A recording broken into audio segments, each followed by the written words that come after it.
Hi guys! This is Alea Jen and welcome back to my YouTube channel. So for today's video, dapat meron ka or dapat taglay mo yung mga katangian na to or requirements. Ayan, package na lahat sa pag-a-apply dito sa Hong Kong. So unang-una is kailangan may source of income ka or may pera ka.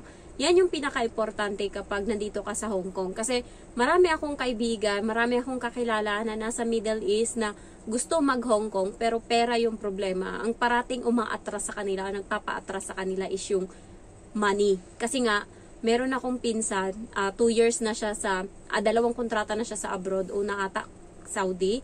Pangalawa is Qatar. Ayan. So, nag-usap kami and then sabi ko sa kanya, wala akong pera kasi nangiram siya.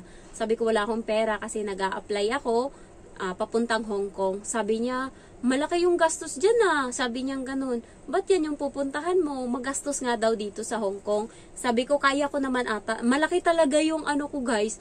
Yung confident ko dati na makakapag Hong Kong talaga ako. Kahit wala naman ako ibang source of pera kundi yung minimum ko na sahod sa Pinas. Pero ang lakas ng loob ko mag-apply dito sa Hong Kong. So, yun.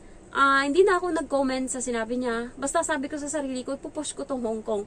Walang imposible, ganyan. So, walang imposible basta gusto. Sabi kong ganun sa sarili ko. So, yung unang-una, dapat is may pera ka. Kasi dito kailangan gumagalaw pera. So, siguro mga 25,000 or 20,000, pwede na. Utangan nyo na lang kung meron pang sobra. Ako, 15,000 lang naman yung nagastos ko. Nilalang ko lang kasi compare naman sa iba, malaki talaga yung gastos ng iba. Pero sa akin, 15,000. Ano na yun grabe din ang napagdaanan ko niyan. Ginawa ko, inipunan ko muna. So, sa ngayong sahod, kailangan, umutang muna ako ata sa Shopee, nakalimutan ko. Umutang ako ata para sa 5,000 ko na para sa sa TESDA ko.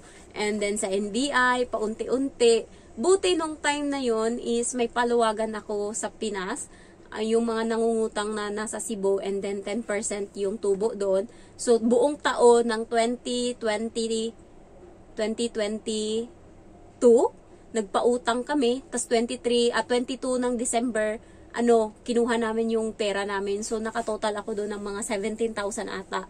So, pinadalan ko yung mama ko. Tapos, meron ding bonus or 13-month na bigay yung company ko and nasa 15,000 ata or 14,000 yung nakuha ko noon.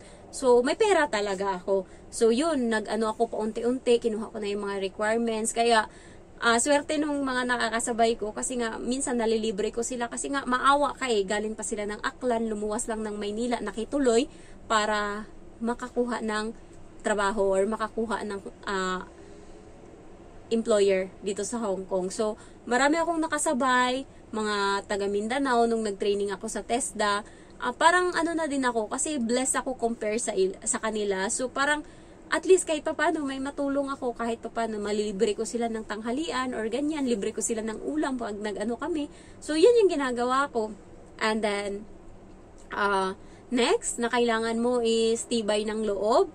Kailangan meron kanyan. Kailangan always mong na dito sa Hong Kong or kahit saan ka man pumunta, sarili mo lang yung karamay mo. Hindi pwede na kapag may problema ka, magsumbong ka sa ibang tao. Okay na magsumbong.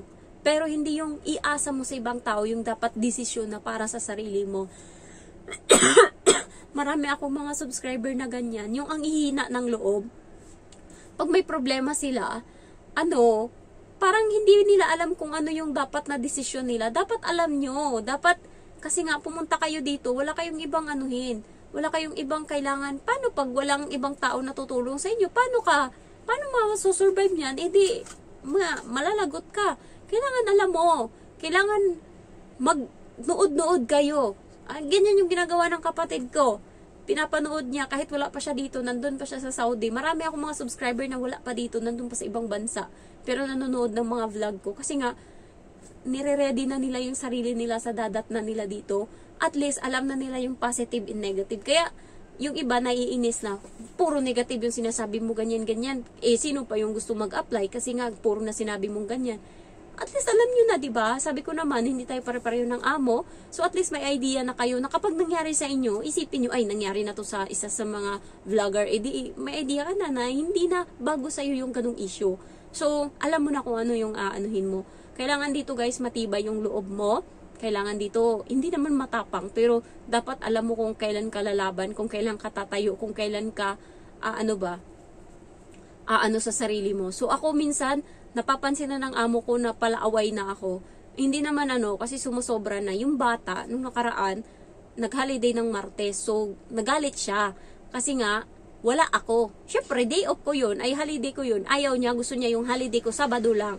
Martes kasi, buong araw siya nandito sa bahay. Wala siyang kalaro. Sabi niya sa akin nung Miyerkules, nasa harap ng nanay niya, sabi niya, Genevieve is the laziest helper in the whole world. Inis ako. Grabe ang ginawa ko dito sa bahay niyo. Grabe yung trabaho ko. Sabihin mo, tamad ako. Punta siya sa kusina. Sabi ko sa kanya, sino tamad? Sabi ko gano'n sa kanya, sino tamad? Nandyan yung nanay. Hindi sumagot. Sabi ko, tamad pa tong ginagawa ko. Ikaw kaya gumawa. Ikaw magluto dyan. Sabi ko gano'n sa bata. Layas yung bata sa kusina. Pagka na ganyan na yung mukha ko, layas na yan siya. Takot na yan siya sa akin eh. Kapag gano'n guys, napipikon ako. Halimbawa, ako sa kusina. Naglilinis ako. Tapos nakita niya yung katingko ko. Naghuhugas ako ng plato. Kita niya yung katingko ko. Sabi ko, wag mong pakialaman kasi akin yan. Binuksan, nginudngud ganyan yung laman. Sabi ko, putang ina, ginanon ko. Sabi ko talagang ganon. Ang sama-sama na nga ng pakiramdam ko. Tapos yung sinabi mo nang hindi pwede pero pinipilit, yung ginagawa niya pa rin.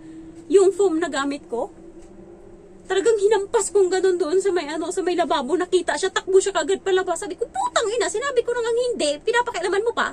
Ginanon ko talaga siya. Tapos naya siya doon, kahit nakikita siguro ng amo ko yung kagaguhan ko na ngayon.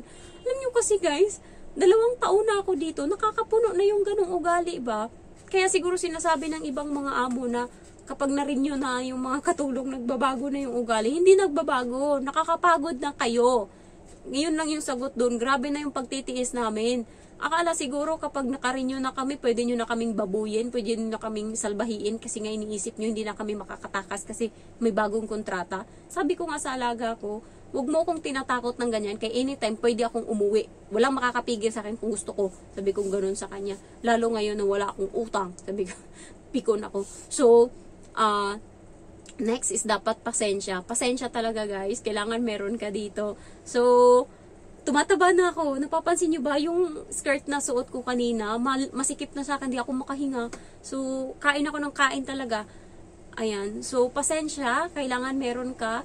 Yung kahit na alam mong tama ka, lunukin mo na lang muna yung pride mo. Hayaan mo muna, bahala kayo dyan, mga diputa kayo. Yung sa utak mo na lang muna magmura ka. Yan, ganun na lang yung gawin nyo kapag bago kayo. Pasensya muna, lalo sa mga bata. Grabe ugali ng mga bata dito, hindi mo maano. Yung nanay nga, napapahiya, kayo pa kaya nakatulong lang. Sabihin nila, yung ibang alaga na nakikita ako, napipikot talaga ako.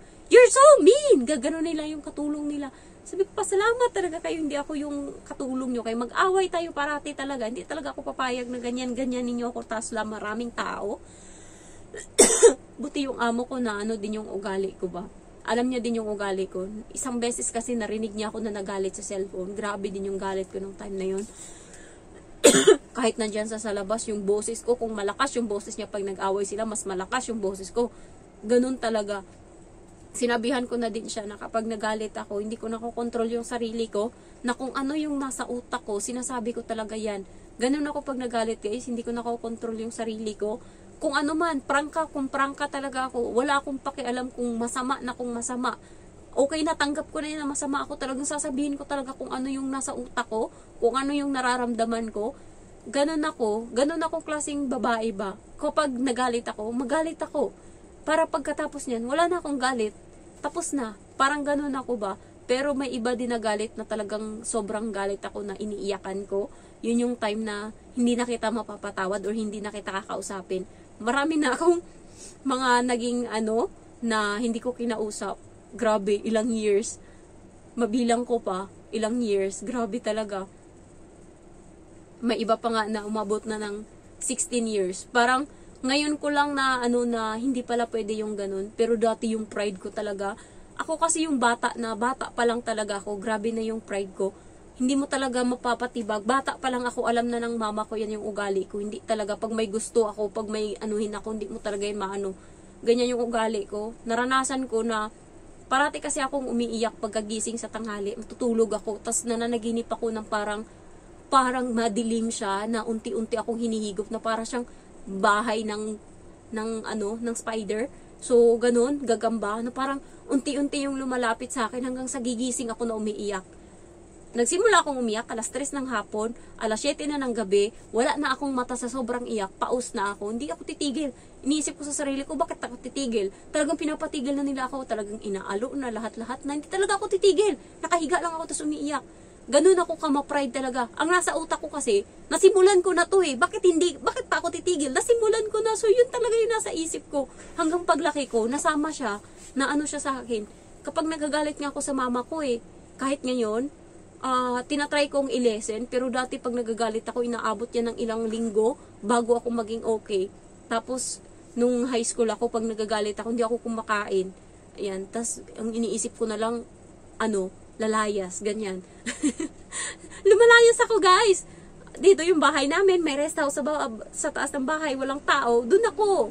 Tapos sinusundo ako ng mama ko doon kasi natatakot siya na gabi, baka patayin ako ng aswang. So, nandun ako, natutulog ako doon sa rest house sa taas, madilim, maraming lamok. Nagbitbit lang ako ng kumot, tsaka unan. Tapos natulog ako doon sa open na area, yung parang cottage ba, ganyan. Tapos sinundo ako ng mama ko. Ayoko nga eh, dito na nga ako matutulog eh. Sabi ko, hindi ko taga makalimutan. Hindi ka bababa? Isa! Pag nagbilang na yung mama ko, takot na ako niyan, baba ako.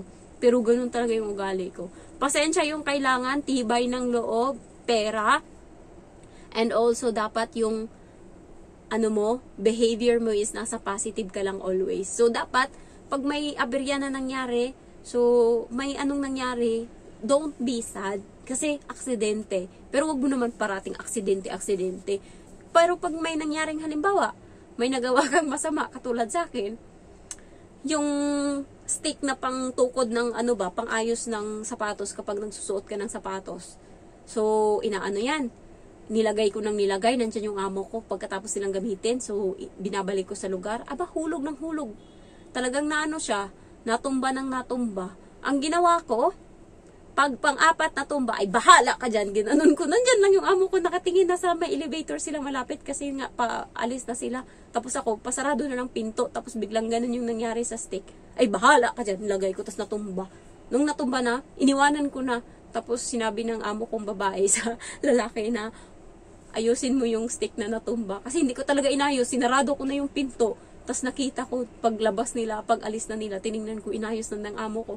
Ay, yangi ako sa sarili ko. Gago talaga yung ginawa ko. Doon pa lang, nalaman na ng amo ko na may ugali talaga ako na pagkatarantado talaga. Pagka ginusto ko talaga yung mga bagay-bagay. Kaya, alam na niya talaga, may idea na siya kung ano yung ugali ko. So, ayun, pagbalik niya, parang nai-stress pa ako sa sarili ko kung bakit ko ginawa yun. Pero sabi ko, wala na akong magagawa. Nagawa ko na yun eh. Tapos ko nang gawin. So, kahit mamatay pa ako dito sa hiya or anong gawin ko, magmukmok kasi nga nangyari na, wala akong magagawa. So, ang ginawa ko, nag-move on ako. Pag lang, bumabawi ako. Pag uwi niya, ginaling-galingan ko. Plastic din to ang amo ko eh. Hindi niya pinapakita na galit siya or siya sa akin. Ang ngiti-ngiti lang siya or hindi niya pinapakita. Kasi nga ayaw niya din mawala ng katulong. Hindi kaya ng amo ko mawala ng katulong, guys. Hindi niya kaya. Grabe. Wala siyang alam. Gusto niya lang talaga parati humiga. So, yun. Ayaw niyang mag-alaga sa bata niya kasi nga yung ugali ng bata niya hindi niya rin hindi niya matagalan ba. So, halimbawa ngayon na walang pasok yung bata, gigising niya ng alas 10 ng umaga. Tapos, ako na yung kasama ng bata, pakainin ko yun ng umagahan. Tapos, lalabas na lang yung amo ko. Sasabihin niya na yan sa akin sa gabi ko ano lulutuin sa tanghali. So, alas 12:30, magluluto na ako ng kanin. Imamarinate ko yun ng karne.